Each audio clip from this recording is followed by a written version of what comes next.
ఇంత సడన్ గా కట్ అయిపోయిందండి నాది. మరి నేనేమన్నా ఉంటా. ఓకే అండి, బాగా చెప్తున్నా. ఏంటి ఇక్కడ ఉంది? ఇందులో ఇది చక్కగా భావించుకోవాలండి. అమ్మవారి కన్నుల గురించి చెప్తున్నారు. ఇది ఎలాగంటే, అమ్మ సుధాసాగర మధ్యంలో మణిద్వీపంలో కదంబ వృక్షాలు కడిమి వృక్షాల మధ్య చింతామణి గృహంలో పంచబ్రహ్మాసన స్థితగా, అంటే బ్రహ్మ విష్ణు రుద్ర మహేశ్వరుడు సదాశివుడు ఆసనంగా ఉండగా అమ్మవారు ఆసీనులై ఉన్నారు. మీరు ఇప్పుడు అది ఆ దృశ్యం మీకు బాగా చేసుకోండి. అక్కడ ఓకేనండి, అక్కడ రోజు సత్సంగాలు జరుగుతుంటాయన్నమాట. అక్కడ గొప్ప గొప్ప కవులు, అంటే బ్రహ్మ విష్ణు మహేశ్వరుడు వీరందరూ కూడా మంచి మంచి సత్సంగాలు చేస్తూ ఉంటారన్నమాట. ఆ రకంగా భావించుకోవాలి మనం. అమ్మవారి కనుల గురించి వర్ణన. ఇప్పుడు ఈ కనులు ఎలా ఉన్నాయంటే ఆకర్ణాంతం అంటున్నారు, అంటే కనులు చెవుల దాకా ఉన్నాయట.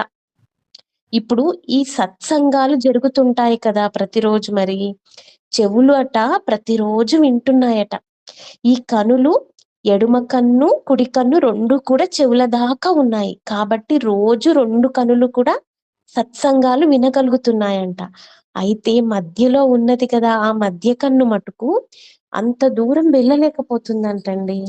అందుకని ఆ రెండు కనులు ఇంత సత్సంగాలు గ్రోలుతున్నాయి, నాకు ఆ భాగ్యం లేదు కదా అని ఆ రెండు కళ్ళ మీద కించిత్ అసూయ కలిగి కొంచెం ఎర్రగా మారిపోయిందంటండి.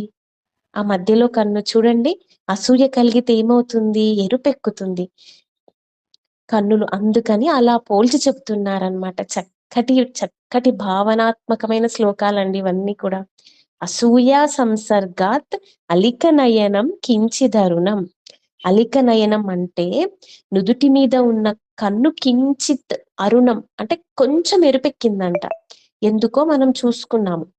ఈ రెండు కనులు కూడా మళ్ళీ ఆ చెవులను విడిచి రావాలని అనిపించటం లేదంట. ఎందుకని? ఎప్పుడు సత్సంగాలు గ్రోలాలని వాటిని వినాలని ఉన్నదట. అమ్మవారి యొక్క కనుల వైశిష్టం గురించి చెప్తున్నారు. తర్వాత ఇది ఇంకొక రకమైన పోలిక కూడా చెప్తున్నారండి. పుష్పం పైన ఏమవుతుంది? తుమ్మెదలు వాలుతాయి, వాటి వాటి యొక్క మకరందాన్ని గ్రోలుతుంటాయి.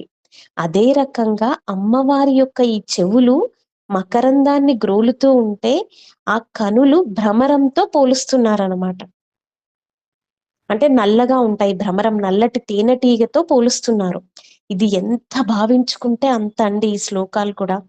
కనుల యొక్క పాలనేత్ర అరుణిమ నేరుగా చెప్పాలంటే అసూయ చెందిందంట. సత్సంగాల కోసం మనందరం కూడా తప్పించాలండి. సత్సంగాల కోసం నాకు కావాలి కావాలి అంటే అమ్మవారే ఆ అవకాశాన్ని మనకు కల్పిస్తుంది. అమ్మవారే మనని చేరుస్తుంది అక్కడి దాకా. మనం ఎంతసేపు